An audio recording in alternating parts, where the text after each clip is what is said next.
So inner city issues also near to highways, but also suburban, near heavily traveled roads. Lots of people, USA Today and a lot of media are talking about this. Everyone's been talking especially about our overweight kids. This says, remember when we used to have to fatten the kids up first? It's a real crisis. But then there's the social issues as well. Robert Putnam, some of you may have read this book, determined that for every 10 minutes that you added to your commute, you could subtract the number 2 from the number of social organizations that you belong in. And just the fact that we're spending all of our time stuck in traffic rather than being with our families and using our time more productively. And then this thing, you don't think twice when you drive down the road and you see this, but what does it really mean? What if we were more honest with our signs and describe the sort of environment that we're building?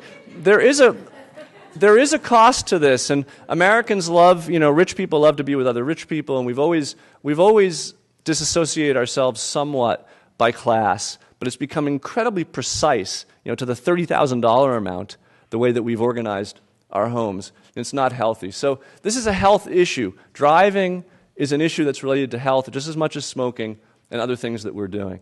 And then there's the other big reason to care about the way we organize our communities, which is climate change. And I read in the paper today, a fact I knew, that cars and trucks contribute to 15% of our greenhouse gases. And it's a significant amount. But what's more interesting is that as citizens, as people in communities, we're not responsible. We don't run factories. We're not captains of industry. We don't own Walmart. We're not making the decisions day in, day out that are affecting industry. But the single most important thing we do in our daily lives that really is half of our contribution as individuals to greenhouse gases is how much we drive. So on a person-by-person basis, the question of driving more per day or driving less per day is really the most effective thing you can do to help solve this problem, which, as we know, is already causing many problems in the U.S. and around the world. And the best measurement, it's a standard measurement, but the best measurement for urbanity is density, right? Residential density. And you can see what happens in every American city. This is just a few of them. In every American city, you get rapid drops in vehicle miles traveled, VMT, for very slight increases in the very beginning of this curve in density. In fact, getting from 50 to 100 doesn't do you much at all. It's really from 1 to 15 that has the greatest impact. Because once you get up to about 20, transit works really well. And once you get up to about 10, a bus system works really well. So vehicle miles traveled, if we want to have a way to measure the success of our work now, we planners, we say, what are the impacts on VMT? Because that's the only real measure as to what we're contributing to this effort against global warming. Now, light bulbs are good, but it's really just a small. I always like this cartoon too. Do we need to have something more intimidating than the energy saver? But the light bulbs are good, but I think somehow we've been misled. It's almost a form of greenwash, the degree to which we think we can just solve the problem by changing our light bulbs. And now I'm borrowing a few pages from the Congress for the New Urbanisms community campaign. You can save 2 million BTUs per year by changing all of your light bulbs. But what if there was a technology that would save you 50 times as much energy, and that's an actual measure? And that technology is the traditional neighborhood, be it an urban neighborhood or a suburban neighborhood, but a mixed-use, diverse, walkable, connected neighborhood. The decision to live there rather than in sprawl is a 50 times more impactful decision than your light bulbs. The typical American family travels 21,000 miles a year. That's roughly all the way around the moon.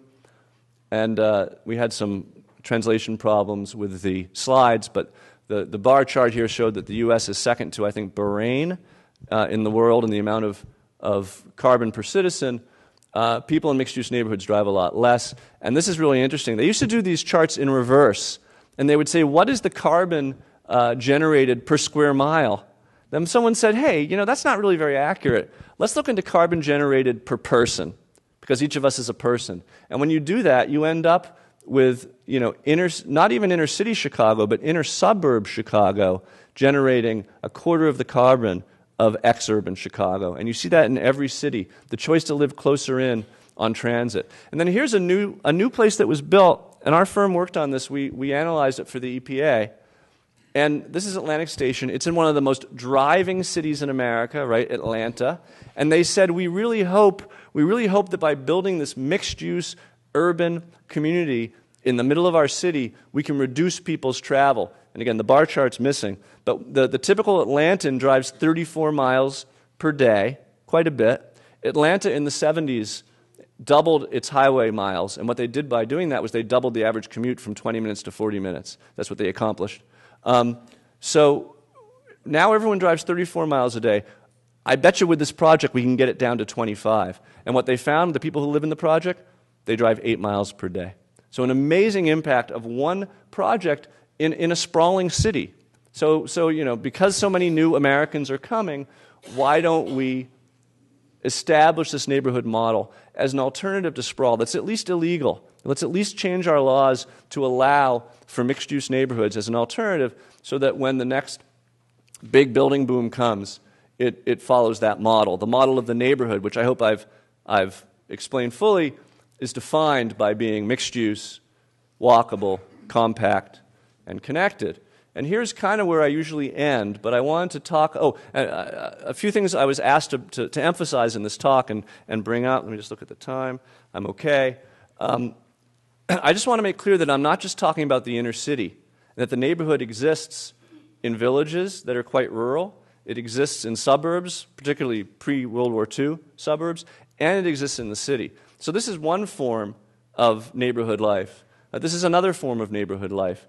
And so it's not city versus suburb, excuse me, some PowerPoint translation, but it's good city and suburb versus bad city and suburb. And the question is, are they modeled according to the neighborhood?